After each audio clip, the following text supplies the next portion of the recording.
비트코인 하나가 100만 달러를 넘는다? 이게 과연 가능한 이야기일까요? 그냥 뜬구름 잡는 소리처럼 들릴 수도 있는데요. 월스트리트의 일부 큰손들은 이게 현실이 될 수 있다고 보고 있습니다. 오늘 그들의 놀라운 가격 예측과 그 근거를 한번 제대로 파헤쳐 보겠습니다. 자, 먼저 혁신 투자로 유명한 ARK 인베스트의 예측부터 한번 보시죠. 이들은 강세장이 올 경우 비트코인 한 개 가격이 무려 150만 달러에 이를 거라고 보고 있습니다. 근데 여기서 끝이 아닙니다. 일부 퀀트 모델을 돌리는 분석가들은요, 훨씬 더 대담한 전망을 내놓고 있는데요. 그들이 제시하는 숫자는 자그마치 240만 달러입니다. 그리고 가장 놀라운 예측은 다시 ARK 인베스트에서 나옵니다. 바로 CEO인 캐시 우드인데요. 그녀는 가장 낙관적인, 그야말로 모든 게 잘 풀리는 시나리오에선 2030년까지 비트코인이 거의 400만 달러, 정확히는 380만 달러까지 갈 수 있는 길이 보인다고 말합니다. 아니, 도대체 어떻게 이런 천문학적인 숫자가 나올 수 있는 걸까요?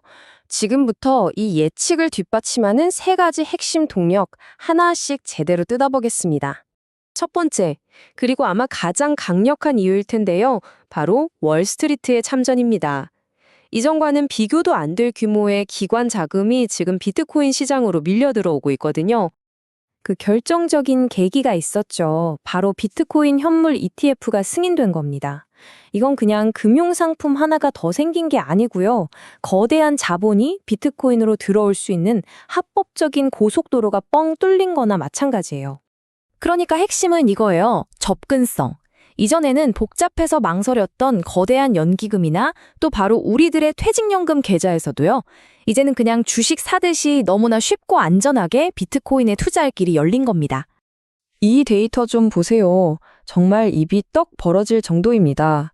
비트코인 ETF는 출시 첫 달 만에 40억 달러가 넘는 돈을 빨아들였는데요. 이게 2004년에 금 ETF가 세웠던 기록을 아주 가뿐하게 뛰어넘은 겁니다. 시장의 관심이 얼마나 뜨거운지 보여주는 거죠. 말 그대로 공급은 턱없이 부족한데 사겠다는 사람은 줄을 선 거죠. 실제로 출시 초기 몇 달 동안 이 새로운 ETF들이 사들인 비트코인 양이요. 채굴자들이 시장에 내놓는 양보다 225%, 그러니까 2.25배나 더 많았습니다. 뭐 경제학의 기본 원리죠. 가격이 오를 수밖에 없는 강력한 압력으로 작용한 겁니다. 자, 이렇게 큰 눈이 들어오려면요. 당연히 필요한 게 또 있습니다. 바로 규제의 명확성이죠. 이제 두 번째 핵심 요인, 워싱턴의 기류 변화가 이 모든 걸 어떻게 뒷받침하고 있는지 살펴보겠습니다. 지난 1년 동안 워싱턴의 분위기가 정말 확 바뀌었습니다. 암호화폐에 좀 적대적이던 규제들이 풀리고 여야가 함께 법안을 논의하는 등 시장이 그토록 원했던 법적인 확실성이 생기기 시작했어요. 이게 기관 투자자들의 가장 큰 걱정거리였던 규제 리스크를 확 낮춰준 거죠. 이 말이 정말 핵심을 찌르는데요. 분석가들은 이렇게 보고 있어요. ETF가 단기적으로 큰 돈을 끌어모은다면 이 퇴직연금은요, 앞으로 수십 년간 수많은 미국인들의 돈이 꾸준히 또 안정적으로 들어올 수 있는 거대한 파이프라인을 만든 거나 마찬가지거든요. 이게 진짜 게임 체인저라는 겁니다. 자, 그럼 이제 마지막 퍼즐 조각을 맞춰볼까요? 세 번째 핵심 동력은 바로 거시 경제 환경. 그러니까 전 세계 경제 상황이 비트코인에 어떤 영향을 미치는지입니다. 역사적으로 보면요. 금리랑 비트코인 같은 위험 자산은 거의 시소 같았어요. 금리가 낮아지면 아시죠?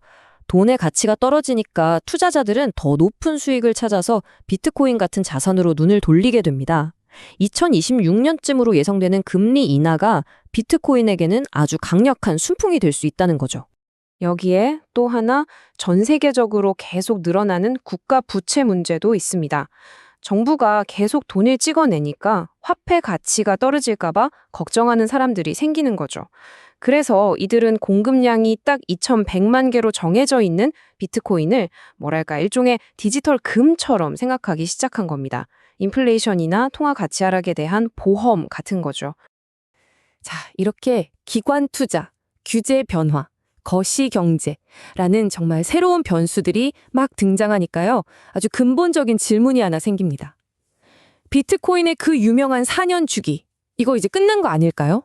그동안 비트코인은 거의 공식처럼 4년마다 엄청나게 오르고 또 떨어지는 걸 반복해 왔잖아요. 그 중심에는 반감기라는 게 있었죠.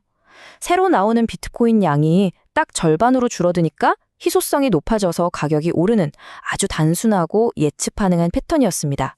하지만 오늘 우리가 쭉 살펴봤듯이 이제는 상황이 완전히 달라졌다는 주장이 나오는 겁니다.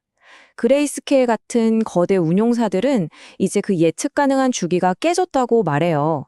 예전처럼 개인 투자자들이 시장을 이끄는 게 아니라 ETF나 연기금 같은 거대하고 또 안정적인 기관들의 돈이 들어오면서 완전히 새로운 판이 짜였다는 거죠. 오늘 살펴본 강세론의 근거 꽤나 설득력이 있습니다. 하지만 이건 우리에게 마지막 질문을 던집니다. 과연 비트코인은 이런 거대한 변화의 물결을 타고 달러나 금처럼 세계적인 준비 자산으로 거듭날 수 있을까요? 아니면 이 모든 기대감이 만들어낼 엄청난 변동성은 아직 시작조차 하지 않은 걸까요?